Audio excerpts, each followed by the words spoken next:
ഈ ഈസ്റ്റർ ദിനത്തിൽ താൻ വേട്ടയാടപ്പെട്ട ഇരയാണെന്ന് സൂചിപ്പിക്കുന്ന വീഡിയോയുമായി മുൻ കണ്ണൂർ ജില്ലാ പഞ്ചായത്ത് പ്രസിഡന്റ് പി ദിവ്യ. നീതിമാനായതുകൊണ്ടാണ് ക്രിസ്തുവിനെ കുരിശിലേറ്റിയത്. സമൂഹത്തിന്റെ മനസ്സെന്നും വേട്ടക്കാരൻ്റെതാണെന്നും പി ദിവ്യ വീഡിയോയിൽ പറയുന്നു. ആ വീഡിയോ കാണാം ആദ്യം. നന്മയുടെയും സ്നേഹത്തിന്റെയും നായകൻ നമ്മെ പഠിപ്പിക്കുന്നത് നിലപാടുകൾക്ക് മുൾക്കിരീടമണിയേണ്ടി വന്നാലും കുരിശുമരണം വിധിച്ചാൽ ഒരു നാൾ ഉയർത്തെഴുന്നേൽക്കുക തന്നെ ചെയ്യും എന്ന്. വേട്ടയാടപ്പെട്ടവരുടെ ആത്യന്തിക സത്യത്തിന്റെ ദിനം വരിക തന്നെ ചെയ്യും. വെള്ളിയാഴ്ച സത്യത്തെ ക്രൂശിച്ചാൽ അത് ഞായറാഴ്ച ഉയർത്തെഴുന്നേൽക്കും. വെള്ളിയാഴ്ച സത്യത്തെ ക്രൂശിച്ചാൽ ഞായറാഴ്ച ഉയർത്തെഴുന്നേൽക്കുമെന്നുള്ളതാണ് പി ദിവ്യ പറയുന്നത്. തൻ്റെ ഭാഗത്തും ഈ വിഷയത്തിന്മേലും എടിഎം നവീൻ ബാബുവിൻ്റെ ആത്മഹത്യയുമായി ബന്ധപ്പെട്ട് ഉയർന്നു വന്ന വിവാദങ്ങളിലും താനും ആ തരത്തിൽ ഉയർത്തെഴുന്നേൽക്കുമെന്നുള്ളതാണ് അവർ പറഞ്ഞു വയ്ക്കുന്നത്.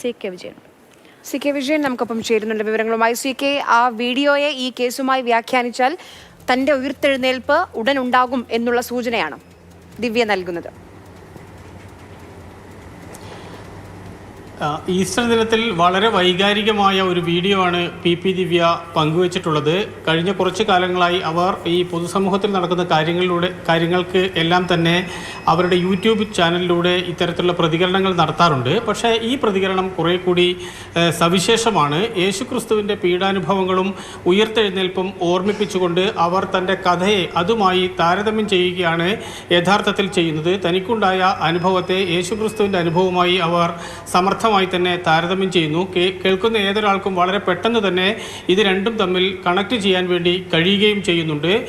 ഇതുവരെ ഒപ്പം നിന്ന ആൾക്കാർ തന്നെയാണ് യേശുക്രിസ്തുവിനെ ക്രൂശിച്ചത് എന്നതുൾപ്പെടെ അതിന് സമാനമായ രീതിയിൽ പാപം ചെയ്യാത്തവർ ആരെങ്കിലും ഉണ്ടെങ്കിൽ കല്ലെറിയട്ടെ എന്നതുൾപ്പെടെ അതിനെല്ലാം പുറമെ അതുവരെ അത്താഴം കഴിച്ച് ഒപ്പം നിന്നവരാണ് എന്നതുൾപ്പെടെ അതിനു പുറമെ ചുറ്റുപാട്ട് ഒപ്പം നിൽക്കുന്നവർ തന്നെയാണ് ഒറ്റുകാരാകുന്നത് എന്നതുൾപ്പെടെയുള്ള എല്ലാ കാര്യങ്ങൾക്കും അങ്ങേയറ്റത്തെ രാഷ്ട്രീയ പ്രാധാന്യവും അതോടൊപ്പം തന്നെ വൈകാരികമായ ബന്ധവുമുണ്ട്. അതുകൊണ്ട് പി ദിവ്യയുടെ ഈ ഇന്ന് പുറത്തുവിട്ട വീഡിയോ എന്ന് പറയുന്നത് അവരുടെ ഒരു അങ്ങേയറ്റത്തെ അവരനുഭവിച്ച വേദനയുടെ ഒരു കഥ കൂടിയാണ് അവർ ഇതുവഴി പറഞ്ഞു വെക്കുന്നത്. എപ്പോഴും ഇതൊക്കെയാണെങ്കിൽ കൂടിയും ഇങ്ങനെയെല്ലാം തന്നെ പ്രയാസങ്ങൾ ഉണ്ടായെങ്കിൽ കൂടിയും സത്യം ഒരു നാൾ പുറത്തു വരും. അത് മൂടിവെക്കാൻ വേണ്ടി കഴിയില്ല. അതാണ് യേശുക്രിസ്തുവിൻ്റെ ഉയർത്തെഴുന്നേൽപ്പ് നൽകുന്ന സന്ദേശം എന്നും പറഞ്ഞു വെക്കുന്നു. ഫലത്തിൽ യേശുക്രിസ്തുവിൻ്റെ പീഡാനുഭവങ്ങളും ഉയർത്തെഴുന്നേൽപ്പിനെയും അവർ വളരെ പ്രത്യാശാപൂർവ്വം തൻ്റെ അനുഭവമായി കണക്ട് ചെയ്യുകയാണ് പി ദിവ്യ.